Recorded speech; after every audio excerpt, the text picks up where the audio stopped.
Oke, baik saudara-saudara, kembali lagi bersama saya di Oloan King Channel. Salam sejahtera buat kita semuanya. Apa kabar dengan kalian? Semoga kita semua dalam keadaan sehat dan berada di lindungan yang Maha Kuasa.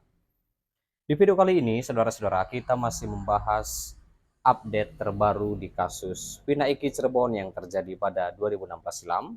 Seperti biasa, sebelumnya kita menyaksikan video cuplikan terbaru dulu. Video cuplikan terbaru dari Bu Widya, langsung saja kita mendengarkan video cuplikannya. Yang 46 menteri ini siapa saja? Ya banyak pesan-pesanan, di antaranya ada Fadlizon ya. Bungkam yang dulu Fadlizon ya, salah satunya orang yang paling nyinyirin Bapak Jokowi sekarang jadi penjilat ya, jadi penjilat.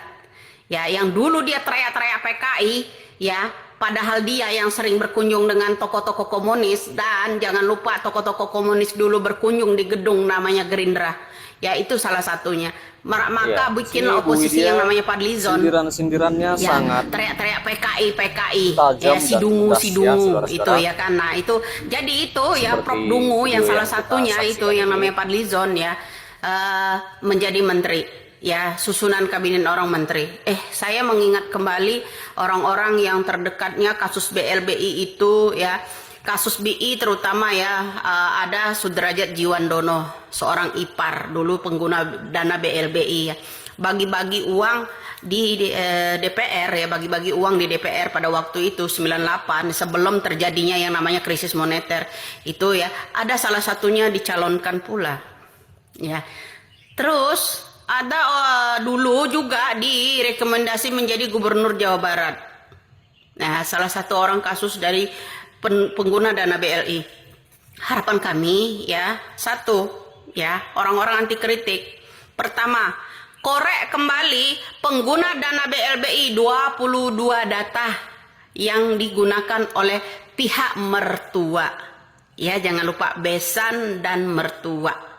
Dan pengguna dana BLBI juga ada Hashim, adiknya sendiri. Kemudian ada yang namanya pamannya, Jiwandono. Ya, salah satunya. Mudah-mudahan kalau Anda itu benar-benar yang namanya amanah, jangan amanahnya itu amanah buat golongan ya, golongan menyelamatkan orang-orang dari kasus dana BLBI. Iya, itulah dia video cuplikannya saudara-saudara. Kita sudah menyaksikannya. Bagaimana menurut tanggapan kalian? Silahkan tinggalkan di kolom komentar ya. Nah, di sini juga dikatakan bahwa nasib oknum polisi yang menangani kasus Vina Cirebon pada tahun 2016 kini di ujung tanduk. Setelah Komnas HAM itu kan mengeluarkan rekomendasi agar Kapolri segera memeriksa jajaran Polres Cirebon Kota dan Polda Jabar, seperti di video kita sebelumnya ya saudara-saudara, di mana nasib mereka akan semakin miris jika permohonan peninjauan kembali itu yang diajukan terpidana kasus Vina Cirebon dikabulkan oleh Mahkamah Agung. Akankah para oknum polisi ini menggantikan 7 terpidana kasus Vina Cirebon di UI? Itu yang menjadi pertanyaan atau tanda tanya ya. Terkait hal ini, saudara-saudara, kuasa hukum 7 terpidana kasus Vina Cirebon yaitu Pak Jutek Bongso ya, itu membuka kesempatan para oknum polisi ini untuk bertobat. Oknum polisi ini bisa saja dimaafkan atau dilakukan restoratif justice atau RJ ya saudara-saudara, dimana jika mereka mau menyampaikan kebenaran tentang apa yang mereka lakukan kepada para terpidana. Hal itu harus dilakukan sebelum ada putusan PK Mahkamah Agung. Dalam hukum kita ada celah untuk pemaaf.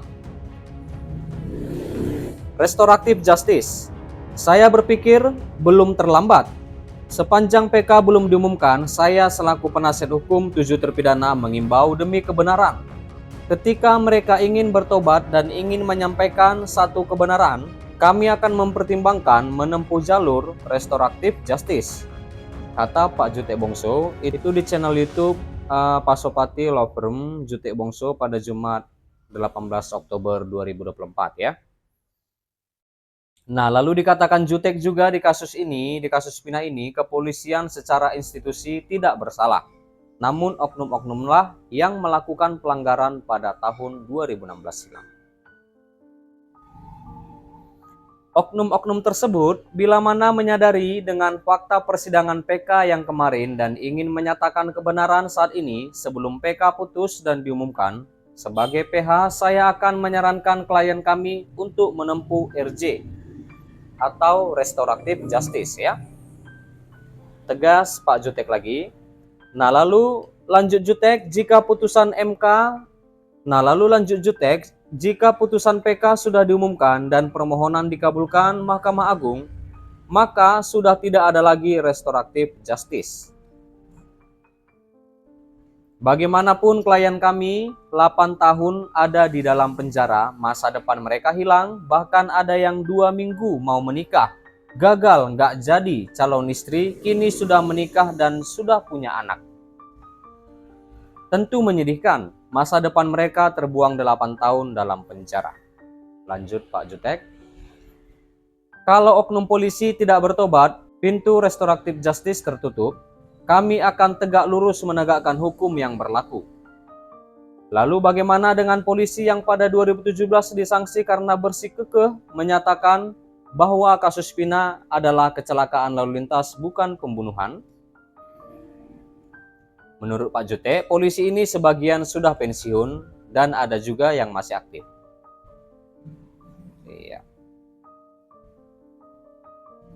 Mereka harus dipulihkan harkat dan martabatnya secara hukum. Tentu kalau ini diputus secara hukum boleh dikatakan apa yang mereka lakukan tahun 2016 lalu betul, padahal mereka dihukum atas apa yang dilakukan 2016. Secara hukum, harus dipulihkan hak dan martabat mereka. Kalau PK dikabulkan bukan pembunuhan tapi kecelakaan. Iya. Itulah kata Pak Jute Bongso ya, saudara-saudara. Baik, sampai di sini dulu berita terkini atau update terbaru di kasus Vina Eki yang terjadi di Cirebon pada tahun 2016 silam, saudara-saudara. Terima kasih buat kalian yang sudah menonton, yang sudah support aku. Jangan lupa di like, berikan komentar kalian di bawah, dan please share video ini dan subscribe dan nyalakan loncengnya. Terima kasih.